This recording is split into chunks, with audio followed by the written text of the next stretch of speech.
بسم الله الرحمن الرحيم، الصلاة والسلام على أشرف الخلق ونبيين. دلوقتي هنعمل معاكم محشي كرنب. عندي حطيت مية بتغلي على النار، وعندي كرنباية هنا رحت جاية مقطعاها وسبت نصها كده على قد الحلة. حطيت مية، نزلت بكمون وملح ومعلقة سكر، ونزلت بالكرنبة، شلت الراس بتاعتها دي هورقها لان الباقي كان كتير فعلى الحلة فكانت كبيرة شوية ما شاء الله.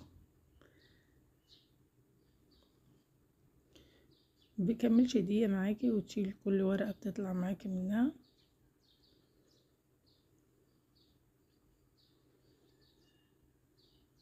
الشكل ده كده طلعتها كده في الطبق اللي جنبي كده، خلصتها. ما بتبرديش عليها. هنا هعمل الصلصة، هنزل بالزيت ومعلقة سمنة المتوفر عندك، ان كان في سمنة زبدة. نزلت بالبصل حوالي 3 بصلات متوسطين ومعلقة توم. بتضيفي معلقة زبدة معاهم او سمنة من السيح المتوفر عندك. هتقلبيها كويس، تقلبي التوم كويس بحيث ان هو ياخد لون، والبصلة بتفضل لونها شفافة، ما بتديهاش لون علشان ما تتعبش القولون، حسب ما انتي متعودة وحسب ما انت عايزة، بس هي الافضل ان هي تكون لونها شفاف. توم بس هو اللي باخد لون ذهبي. عندي هنا حوالي كيلو الا ربع طماطم.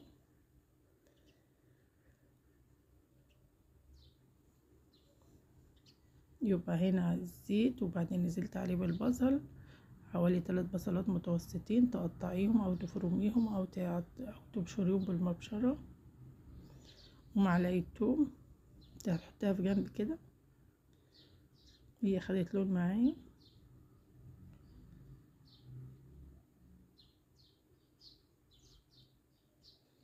اول مرة تشوفيني يا ريت شير ولايك وسبسكرايب، يا رب نقول اعجابكم ان شاء الله.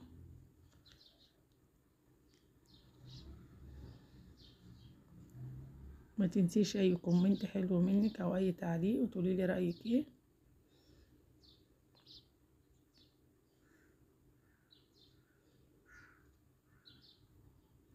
كده هنزل بالصلصه. يا رب اللي يشوفنا يشترك معانا يا رب ونقول اعجابكم، شجعونا.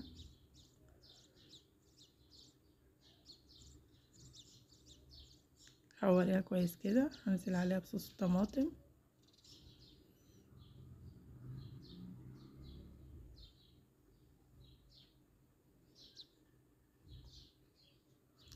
هو البصلة ممكن في ناس بيحبوها بتاخد لون شوية دهبي. هنا هنزل عليها بصوص الطماطم، انما انا بعملها عشان لونها شفاف، تحس بطعم سكرة البصل فيها. كده هضيف التوابل ليها. هديها معلقة بابريكا،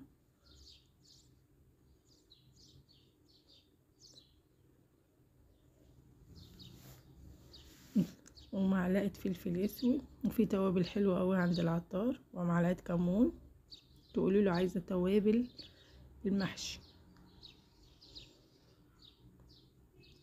اديتها هنا 7 حبات مطحونة، اللي هي توابل اللحمة اللي بنضيفها على الشوربة. وبعدين اديتها ملح وقلبتها. لو عندك مكعب ماجي ممكن تضيفيه، لو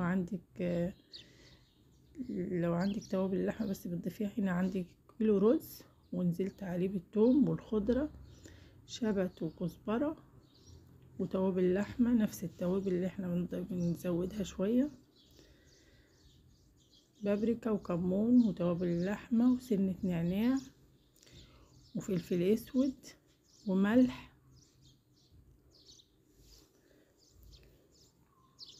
وبتضيفي كمان لو عندك نعناع ناشف او اخضر بتقلبيهم كويس، وكزبرة ناعمة، واهم حاجة الكزبرة بيبقى طعمها جميل. هنا نزلت بالصلصة، تقلبيها كويس.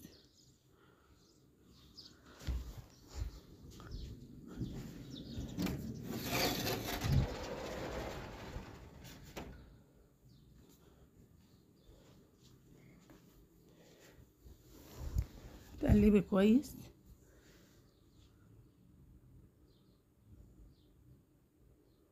وبعدين بتجهزي الحلة اللي عندك، تعملي لها قعدة بصل، او عايزة تحطي لو عندك دهن ممكن فيه اللي هو المنديل تحطي فيه الحلة من تحت.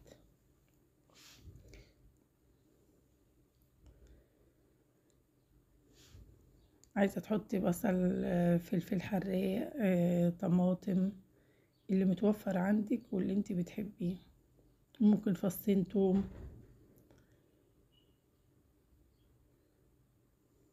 تفرشي فرشة كده تحت في الحلة،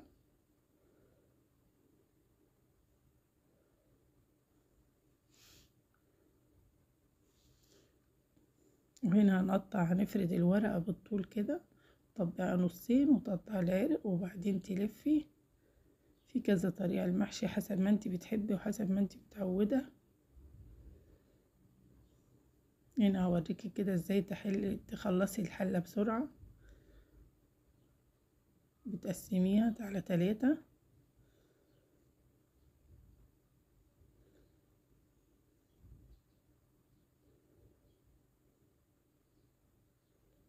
تمام كده. ممكن تقطعيه وتحشيه في ايدك واحدة واحدة كده. طول الصباع حوالي 5 سنتي.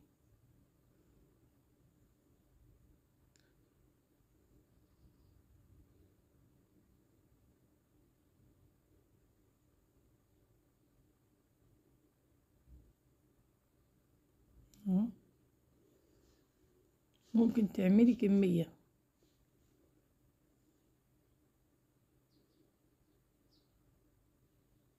حسب ما انت متعودة وحسب ما انت عايزة تعملي. ترصي الحلة كده زي ما انت بتحبي.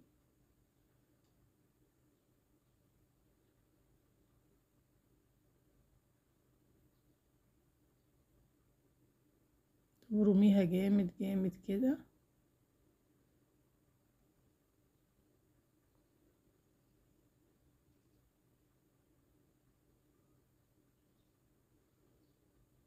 هخلص الحلة وراك كده. خلصت حلة المحشي واحطها على البوتاجاز. وعندي شوربة اديتها معلقة صلصة، هغطيها من فوق بحيث ان المحشي ما يفكش من معانا. عندي شوربة واديتها معلقة صلصة ومعلقة كمون وحطيتها عليها. مكملش معاكي تلت ساعة. اول ما يشرب بعد كده هتروحي جاية مهدية عليه النار. وكل سنة وانتم طيبين. يا رب انه يعجبكم. ما تنسوش لايك وشير وسبسكرايب. واحلى محشي مصري، الاكلة بتاعتنا اللي الكل بيحبها وتدفي كمان في الشتاء وجميلة.